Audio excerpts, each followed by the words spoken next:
Jangan bersedih ketika kau didustakan. Jangan bersedih ketika kau dibunuh karaktermu.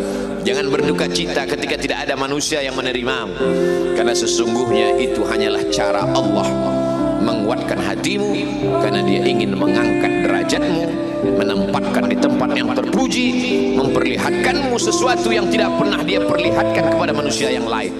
Dia buat hatimu hancur berkeping agar tidak lagi ada tempat makhluk dalam hatimu, yang ada hanya Allah semata. Ma fi qalbi ghairullah. Pada saat itu mentalmu sudah kuat, layaklah engkau berada di tempat yang terpuji.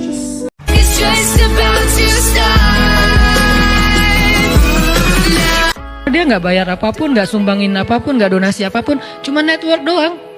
Yang lain misalnya bentuknya repost di sosial media, dia nge-repost. Alhamdulillah nih bagus nih boosternya, di-repost sama dia. Maka sebanyak orang yang mendengar nasihat itu lewat repostan dia dapat pahala sebanyak itu. Kalau ini kemudian gara-gara di-repost akhirnya ada efek viral, karena dia repost kan repost itu jadi nggak ketahan ya, bisa banyak banget kan, nggak kebendung gitu. Maka semua yang repost itu dia dapat pahala tanpa dia sadari, amal jariah ngalir terus menerus kepada dia, passive income banget. Dan itu baru freedom spiritual.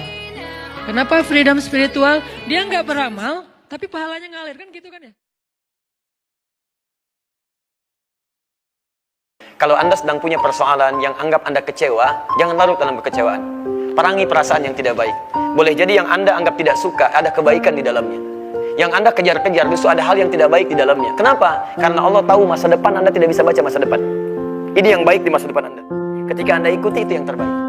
Jangan berharap pada siapapun, karena kalau Anda berharap, disitulah awal kecewa. Betul begitu? Sekali lagi, jangan harap pada manusia, siapapun itu.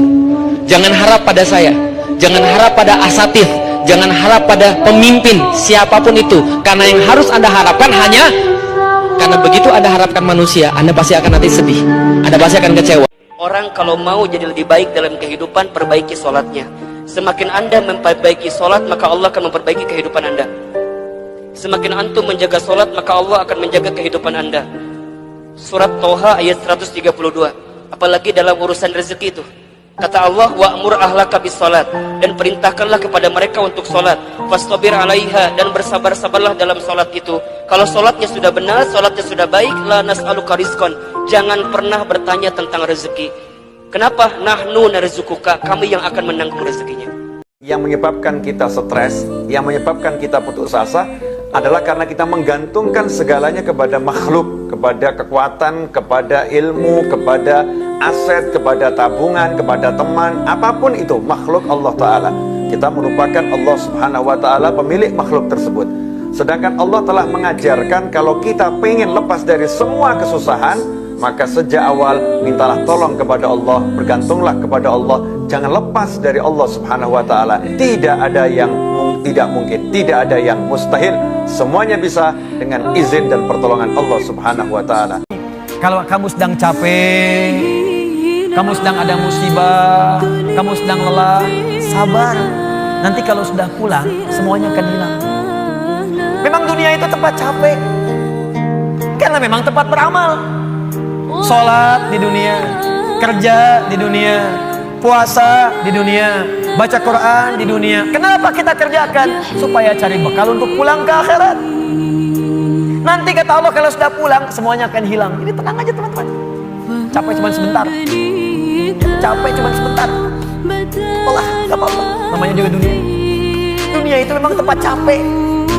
Kalau nggak mau capek ya pulang.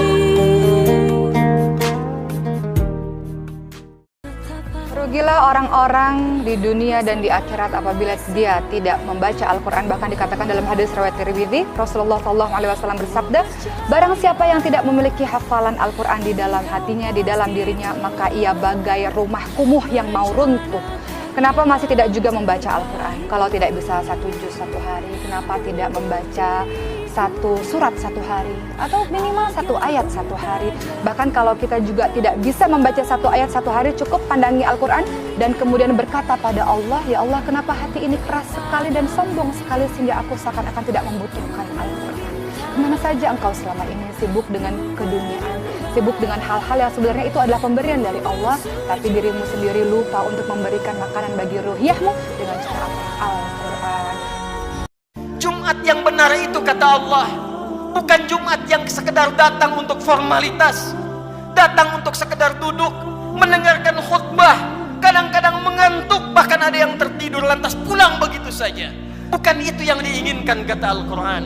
Bukan Jumat seperti itu, kata Allah, yang didambakan. Fas'au ila dzikrillah. Sekian pekan kita menunaikan Jumat, ratus dan ribuan kali. Tujuan utamanya zikrillah, zikrillah, zikrillah.